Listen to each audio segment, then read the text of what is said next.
Welcome to the General's Gentleman.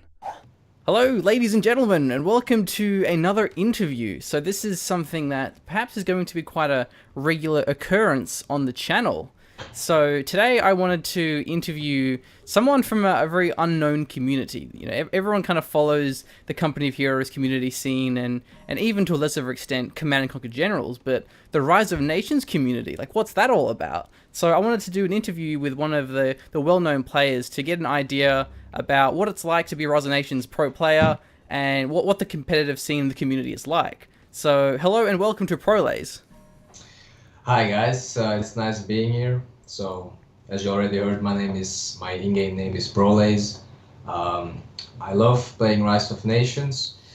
Yeah. Yeah, so if you guys have been following our Rise of Nations content, we've casted, I think it's 3 games now with Prolaze, which is kind of weird considering we've posted like 6 videos. So he seems to be a bit of a regular on our channel as far as Rise of Nations content goes. So I have a bunch of questions here that I'll be asking him about himself, as well as Rise of Nations in the community in particular. So the first question is, just tell us a little bit about yourself.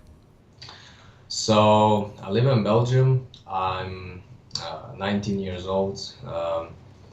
I finished high school. At the moment, I plan on studying biochemistry possibly. But I'm not sure yet. Well, anyway, it doesn't matter. Some of my hobbies are football. I like playing badminton. I played tennis for a while. So yeah, I'm decently a sportive guy, I could say. Yeah, is there anything else? No, not really. That's a pretty broad explanation. So, first question then, I guess getting onto the good juicy stuff, is how long have you been playing Rise of Nations for? Well, actually, I haven't played it as much as some would think compared to the other pro players. I started playing in May of 2013, actually. That's when I started playing online. But before that, I played a little, but it was only single player playing against AI. So yeah, I started in 2013, started playing, loved the game, loved the community, and I stayed since then. That actually surprises me. That's very recent. Whereas Yes. I'd imagine there would certainly be a few Rise of Nation players that would have been playing for essentially 10 years now. It's an old game, 2003, and that's one of the questions kind of a bit later on, but I would definitely imagine that, Yeah. even before the extended edition, there would have been a community of some kind. Do you know any players that have been playing for, say, 10 years? Well, I know a guy named Stas. He definitely plays more than 10 years. Clan Hater, or his other nicks are Sweaty Balls, I think. He's a very old player. Players like, I think Red Bull himself plays for a long time. Actually, basically, the pro players mostly are the players that play this game almost 10 years. I'm not sure about all of them, but it should be close to that number. Yeah, it's the same with Command and Conquer Generals, is because it's such an old game, you have some of those players that have been playing for so long that they're just so damn good. But moving on, and so what about Rise of Nations like originally drew you in? Why did you enjoy playing it, and why do you still play it to this day? Well, I started off, actually I bought the game on a CD. I installed it and I started playing, but there was a weird patch error and I couldn't play multiplayer. So that was kind of sad.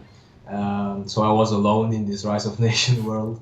Um, but then I downloaded a patch made by Fuji, and that made it possible to play online. And it was like kind of mind-blowing at first. I was like, damn, you can play it online. That was awesome. But what drew me in is I like all the different factions, all the perks that you get, all the little perks, yeah. I like the fact that you start in the ancient age and you can go all the way up to the information age. I like that the game is it's relatively simple, but if you wanna be in the top, you can make it as complicated as you want. Basically, you can do all this micro stuff. Um, I'd say it's easy to learn the basics, but hard to master. Um, hard to be very good. Yeah, it's one of those games that has an infinitely high skill cap. Like Yes. there's just so much stuff that you can do that it's insane how much potential there is for prowess and for skill in Nations. And Yes. so, what's your favorite map type and why? We've been casting for a while, and there's like different maps that have a pretty significant impact on the game. And which ones are your preferences? I remember when I started off, I always loved Great Lakes because you can boom, you can work on that economy, you have fish, decent wood if you're lucky. Um, Himalaya because there's a lot of wood. I like the maps where you can have 9 citizens on the woodcutter at start. Uh, it's kind of, yeah, I think it's funny. But yeah, in standard, I like uh, Great Sahara the most because uh, it's kind of open and it's easy to raid. It's easy to plan the raids and stuff. So in standard mode, I like Great Sahara. In Nomad, I like Himalaya, Great Lakes. Okay, I think Great Sahara, or Sahara Desert, it seems Yeah. to be the most competitively played map. Would you agree with Yes. that? Yeah, Yes. most of the replays seem to be on that. Yep. Um, Fair enough. And so, what's your favorite faction and why? You know, I used to play only Nomad. I started playing standard like since very recently, actually, like 3 4 months. Um, so it's kind of funny. Like in standard, I like Mongols because it's easy to raid. You get those 2 free horses when you build a stable. But in Nomad, let me think. Mm, well, I can name up uh, the most strong nations like Japanese, Lakota. Um, that are obvious questions. And I like Turks for the sieges that you get. So yeah, I'm not gonna be special. I'm just gonna go with the strong nations like Yeah, Japanese, Lakota, Turks. yeah, fair enough. So that leads on well to our next question then. So, like, what are the differences between standard and nomad, or rather, I should word Yeah. that like. Why do you prefer playing Nomad as opposed to Standard? Like, do you find that there's more strategy involved? Well, this question it's kind of tricky for me because a year ago I would have said Nomad all the way, but like recently it's 50-50 for me to be honest. I feel like I should just quickly interject that if you guys aren't aware, what Nomad is, Nomad's where you don't start with a city and Yeah. farms and whatever, you only start with 3 villages and you have to actually build your own city. So Big difference it's is your technology is much more expensive. Yeah, it's twice to 3 times as slow as standard. Yeah. what so the technologies are slower as well. Yes, it's very expensive and slow. Uh, Oh, I didn't know that. that's literally Wow. the description. So, for example, in standard, to age to the second age, you need 225 food. In Nomad, you need like 450. So it's Wow. much more. Yeah. And in standard, yeah, you start off with a city, you start off with market, you start off with a woodcutter, a couple farms, and yeah, you have a scout. So and the technology is cheaper, so it's much faster. Yeah, fair enough.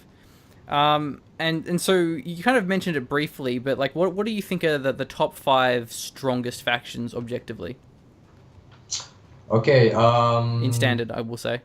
in standard, Well, either really, both. I don't We'll see roll with it. myself as like a huge expert in standard, but I will say that the Dutch are good. because you have market, commerce one research, and you have two merchants from the start, so that gives you a big boost. Well, Mongols are good. Inca, as always, they are good on every game mode. Um, well, yeah, Japs are decent. Lakota is also decent. You can do Bantu? some. Sorry? Bantu? Bantu, yes. Bantu is also very good. So yeah, I'll say that those are the main good nations. Okay. Well, we've probably casted the most of Bantu, and Mongols. I think out of all our games, there's just Yeah. always those two factions. Okay, so last question, I guess, regarding you personally is now you're in a clan for Rise of Nations. So tell us a little bit about the clan that you're involved with. So the clan name is Try to Stay Alive, or abbreviated T2SA. It's actually a very old clan. Do you know the player Buji? He's No. the guy that made that site where I assume you get your replays. Oh, yeah, Yeah. TIX or something. Yeah, that's his site basically. Oh, that's cool. Um, I'm glad and that site exists. Otherwise, we probably yes, wouldn't be casting Rise of Nations. and he's like honestly he's a huge personality for Rise of Nations. He um, like a couple years ago he made that patch so that we could play online. And that's before the extended edition. So a lot of thanks to him for sure. But anyway, he's the big boss, I'll say. And yeah, basically we try to get good and friendly players and make a little community. Um, just clan, because clans are fun, you know. Do you play team games together? Well, because there are not so many players playing Rise of Nations, so there's not always the possibility to play clan wars. But if we can, we do. Okay, so moving on. What are your thoughts on the extended edition release when it hit Steam? Because you would have been playing before that hit. So, did you think that it added in all the features that you wanted? Was there certain features that were missing that you would have hoped for on the release? Um, like at first, when it just came out, the extended edition, it was kind of shit, to be honest. Buggy. Yeah, it was full of It bugs. still is, isn't it? Well, yeah, it is, but it's nothing that we are not used to, you know. Yeah. So I was kind of skeptical. I didn't really like it a lot, but you know, it's Rise of Nations. It's the game I like to play, so of course you're gonna just deal with it and start playing again. One good thing is, like when I bought extended edition, it said that the graphics were made better. I started it up and I was like, it's the same. But then I returned back to the previous version, and then I saw the difference. I'm like, okay, Yeah. now I see. So yeah, they actually did make the graphics prettier. Yeah. Yeah, it's certainly appreciated. I think like the main thing for me was that it gave the online community, I guess, a bit of a boost. And I can't really speak from someone that played it beforehand, but did you find that the release gave a massive resurgence to the online community and player base coming into the game? At start, to be honest, it wasn't such a boost, to be honest. You saw the same old players and almost no new players. It was kind of, yeah, at the very beginning it was like that. But since sometimes Rise of Nations is on Steam sales, and at those moments you see lots of new players. And of course, after a short period of time, they disappear. But there still is like a percentage of those new players that does stay, and it's slowly but surely it's kind of growing, I guess. So that I'm really happy. That's good. I think one of the problems is when you see, like, when you first play a multiplayer game of Rise of Nations, you're typically going to hit like search, like auto match 1v1, and then you search for 10 minutes and you're like, oh, I can't get a game. obviously this game's dead. But then, like, you go into custom game, you obviously find a bunch of servers and stuff. But the fact that the quick match is there, it's potentially scaring away a lot of people. And I actually had that experience myself. Like, when I first picked it up on release, I played it on quick match for a while. And then I came back a couple of months later, and I tried to find games, and I was like, man, that sucks. This community's dead. No one's on. And then I discovered, another time that you can go custom game and suddenly there's games everywhere. Just click on the game browser. Yeah, but Yes, like yeah. generally in RTS games, for most of them, you search games, at least Yes, 1v1 games, by a quick match. So it's just kind of instinct. So, that's potentially a big problem, that people are losing interest because they think the game's dead when it's actually not. So I hope that's not a factor for some people. Yes. But yeah, so you actually said that it's increasing? Like, that kind of surprises me, because if anything, I thought it would be gradually dying off. Like on an average, I noticed, I don't remember when, but like maybe a half year ago, little more, you saw on an average like, I guess 200 players online in Rise of Nations. Nowadays it's like sometimes 600, sometimes 300, but it's a little higher, that number. That's from what I saw, basically. So it's not growing very fast, but it is still very steady and going up. That's pretty impressive, actually, because I think that's kind of similar to Dawn of War 2. Dawn of War 2 generally gets about 300 to 1,000, depending on time of day. And for an old game to have that much of a community, like, it's still very easy to find games. So it's definitely good to hear that, the community is still there and it's still kind of growing to some extent. So moving on then to the next question. So when was the community the most active and the least active? Like, was there a certain... I guess this probably is a bit hard for you to answer, because when I wrote this question, I was actually expecting you to be like, yeah, I've been playing this game since like 2005. Yeah. But I guess, at least in terms of your experience, have you noticed a high and low in the the people on Steam playing? Well, I know by talking to people, talking to the old players, that it used to be a very active game, like in 2006 or something like that. There were a lot of players. Right now it's nothing compared to that, but when I was playing Thrones and Patriots, so the previous version, it was, I think it's kind of the same. You had like, it was like this. This is the previous version, then extended edition. It's a little lower, but now the extended edition is kind of growing steadily. I don't know what's the word. Yeah. Steadily. Steadily. Oh, So, yeah, okay, that's so basically it.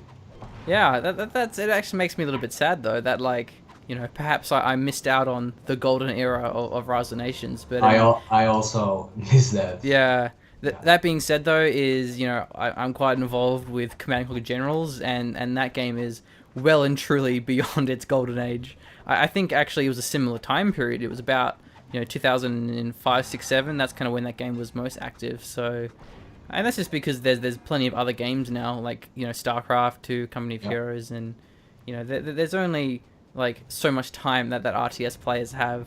But anyway, we're trying our best. Like, I know I've at least got a couple of people into the game through our videos, so that's kind of cool. Yeah. Um, Don't you have that fantasy sometimes that Rise of Nations or like Command and General Didn't make a comeback. Yeah, and that it becomes like the new Dota 2 or yeah, that would be sick, man. Yeah, like Prolaze on stage, like Yeah, playing man. versus Red Bull. Well, it was nice that Microsoft Studios have been in touch. Like they recently did a blog post. It was like a community spotlight for us, and they gave us some Yeah. Steam keys to hand out. And they've retweeted some of our Rise of Nations videos, so it's cool to have to them on board and actually supporting the scene. And likewise, if there is a tournament, I don't know about any like monetary support, but I'm sure they'll at least be happy to retweet and kind of support and promote our content and the announcement for the tournament or whatever. So that's pretty cool. Yes. It's nice having like developers that actually care about the game. Did you ever participate in any Rise of Nations tournaments in the past, or like have you heard how they went, how they were received? I have heard one little story. It's like that in like 2006 or something, there was a tournament in Japan of Rise of Nation on a LAN stage. Oh, what? And yes, That's awesome. a LAN of Rise of Nations, and it's a dream. world championship. Yeah, Wow. and a guy So named what year was that? 2006. I'm not sure, but something like that. So a guy named Halen won that game. He's Japanese. So yeah, that's all I know. But I haven't really competed. That's pretty cool. I might try and find footage of that on YouTube. That'd be awesome. Yeah, man, for sure. All right, well, this is pretty much just going to be wrapping up the interview now. So just a couple of last questions then. Do you have any tips for new or casual players, people that want to get into Rise of Nations, give the multiplayer a go, or people that are already playing it but only, say, versing AI or playing very casually? Do you have any overarching tips for them to improve? Yeah, quit playing AI. Um, Go for it. Download some replays of the good players and just literally watch what they do. And the next time you hop in the game, just copy paste what they do. Just do exactly the same.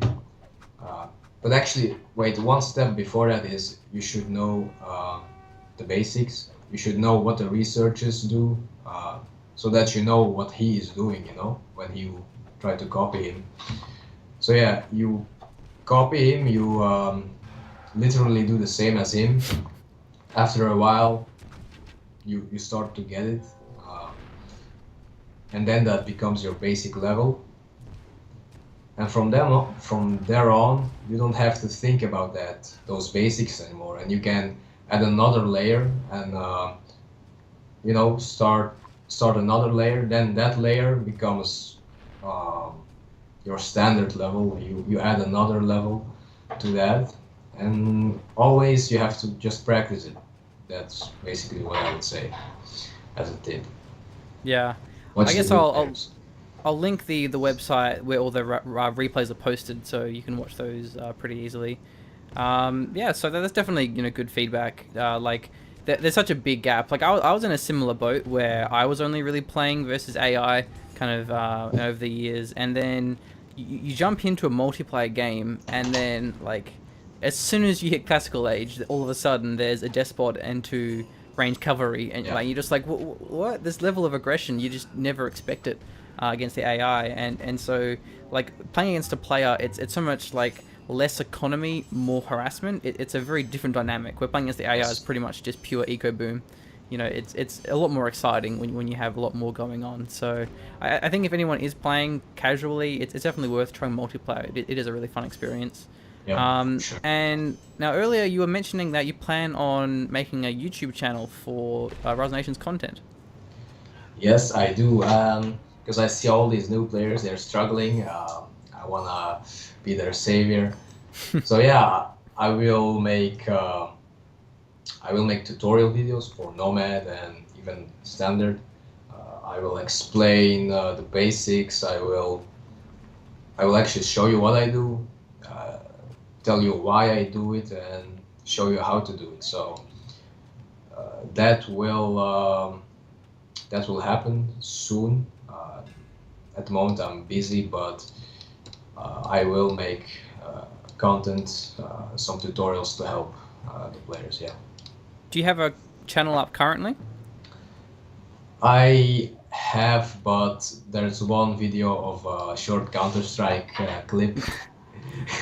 So yeah, it's empty. Okay, if that's the channel that you'll be using, feel free to plug it, and I'll put a link for it in the description so people can go ahead and subscribe to that, and then they can check out your Rise of Nations content when it comes along. Because that's one thing that we always disclaim, that when we're casting, we're like, yeah, we don't actually really know this game that well, so this is what they're doing. Is it a good idea? I don't know, probably. I'm not pro. Whereas like to actually have someone that can really analyze at a more critical level and go, well, actually, this is a really good idea for this reason. I think that would be pretty interesting, and no one's really done it before. Like, you look on YouTube, there's so many Let's Players, but like no one like actually does replays and casting. And that's one of the reasons why we got into it. So I think it'd be really awesome to have someone like yourself doing analytical content rather than us. We're just kind of doing the fun play-by-play type of content. Yeah, like even casting, it seems so fun. I think I really wanna try it someday, like just for fun, like a cast of one game. Yeah, we should do a co-cast. That'd be cool. Yeah, man, you got my hint.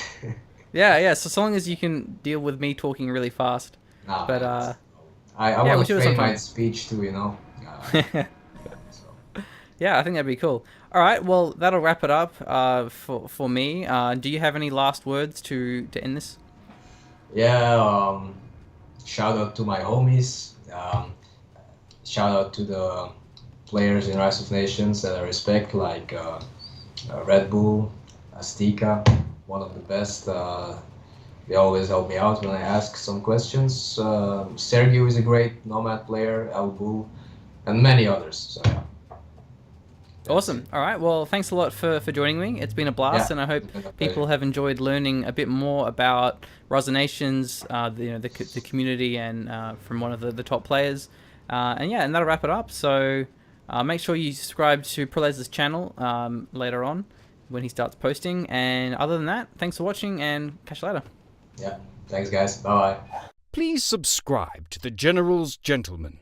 If you enjoy our content, you can support us at patreon.com/General's Gentleman.